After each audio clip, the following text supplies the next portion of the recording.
Tank বিস্ফোরণ হতে বুঝে গেছে শ্বাসকষ্ট হয়ে।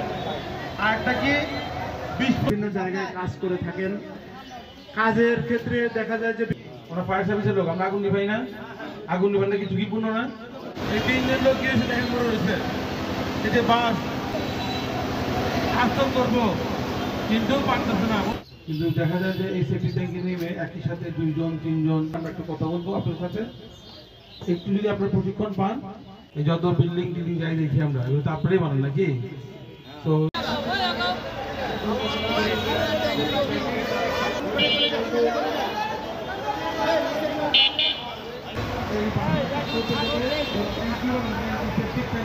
খুবই হৃদয় বিদায়। দেখেন 3 জন মানুষ একসাথে মারা গেছে, দেখা যায়। আমাদের কাজ হলো খোলার পর একজন নামে প্লাস্টার করার জন্য বা আস্তা করার জন্য। যারা আমরা ঢুকবো তারা যেন একটু প্রশিক্ষণ প্রাপ্ত। এই গ্যাসগুলো কি হবে, বের হয়ে যাবে।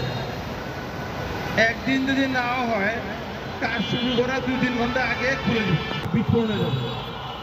তাহলে করণীয় কি? মুক্ত খোলা, তখন প্রায় মানে মারা যাচ্ছে নাকি?